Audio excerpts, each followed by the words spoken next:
En primer lugar, vamos a analizar la pierna de apoyo, ya que esta será la que mantenga el equilibrio mientras la pierna contralateral realiza el movimiento.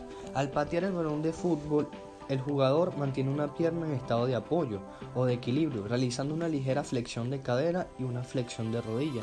Apoyamos la pierna quedando en una semiflexión. Los músculos que ayudan a estabilizar esta pierna serían los aductores, glúteo medio y glúteo menor. Ahora analizaremos la pierna contralateral, que es la que va a realizar. Primera fase de preparación o aceleración. En esta fase el jugador se prepara para hacer el movimiento, realizando una extensión de cadera de 30 a 40 grados y una flexión de rodilla de 45 grados aproximadamente. En cadera no hay un estudio artrocinemático porque en conjunto los sobresalientes del acetábulo y el rodete acetabular fijan articulación a tal punto en que no la dejan desplazarse sobre las articulaciones, por lo que no posee movimientos puros. Esto puede ocasionar que haya una congruencia y una gran coaptación de esta articulación. En la flexión de rodilla, la concavidad de las glenoides tibiales ruedan y deslizan en sentido posterior con respecto a la convexidad de los cóndilos femorales. A nivel de los meniscos, ellos van a desplazarse hacia posterior por acción de los músculos popliteo y semimembranoso, y a nivel de la femorrotuliana, la rótula desciende y desliza hacia medial y va a ser un lead, que es una inclinación hacia lateral. En la extensión de cadera, los músculos que actuarán en esta será el glúteo mayor, siendo el más potente extensor de cadera, los isquiotibiales y el aductor mayor como músculo accesorio. En la flexión de rodilla, los músculos serán los isquiotibiales, el sartorio y el tríceps sural como músculo accesorio.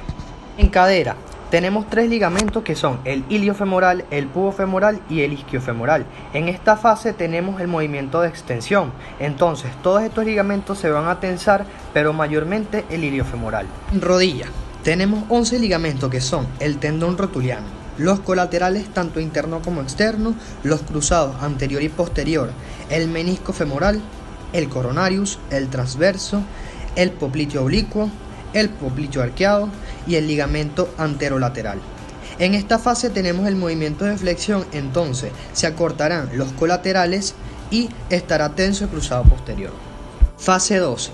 Fase inicial del impacto. En esta fase el jugador comienza el movimiento de pateo del balón, realizando una flexión de cadera de 70 a 90 grados y una flexión de rodilla de 120 antes de impactar el balón y de 90 grados cuando el jugador ya impacta el balón.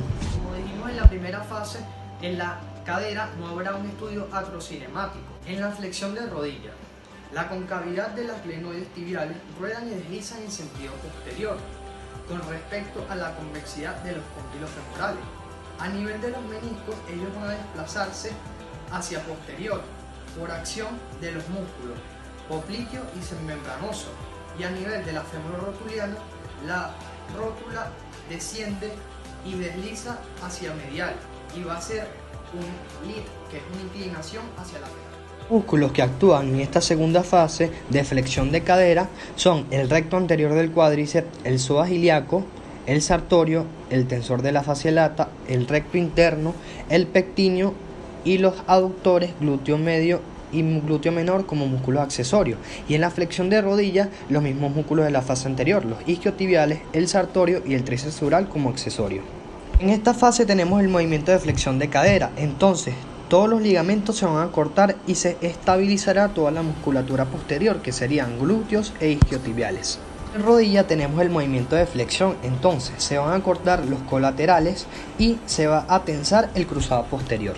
Y la última fase, que sería la fase 3, fase final o post-impacto. En esta fase el jugador termina la ejecución del movimiento del pateo del balón, haciendo una flexión de cadera de 90 grados y posterior a ella comenzando la extensión máxima de rodilla de 0 grados, llevándola lo más adelante posible para luego ir retornando a su posición natural. Como dijimos anteriormente, en cadera no habrá un estudio artrocinemático. En la extensión de la rodilla, la concavidad del acetábulo deslizará en sentido anterior con respecto a los cóndilos femorales, añadiendo una rotación leve de la tibia hacia lateral sobre el fémur, para así evitar un choque óseo. Este movimiento se denomina como una rotación conjunta involuntaria. Y a nivel de los meniscos, ellos van a desplazarse hacia anterior por acción de los retináculos patelares. Y en la fémuro-rotuliana, la rótula asciende, desplaza hacia lateral y hace un lift, que sería una inclinación hacia el medial. Los músculos que actúan en la flexión de cadera fueron nombrados anteriormente en las dos primeras fases.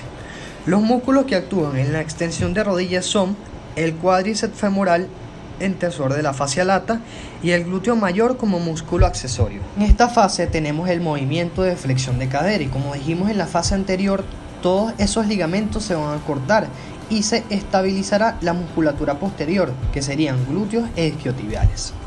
En rodilla tenemos el movimiento de extensión, entonces se tensarán los colaterales tanto internos como externos y el cruzado anterior, y los demás ligamentos van a distenderse.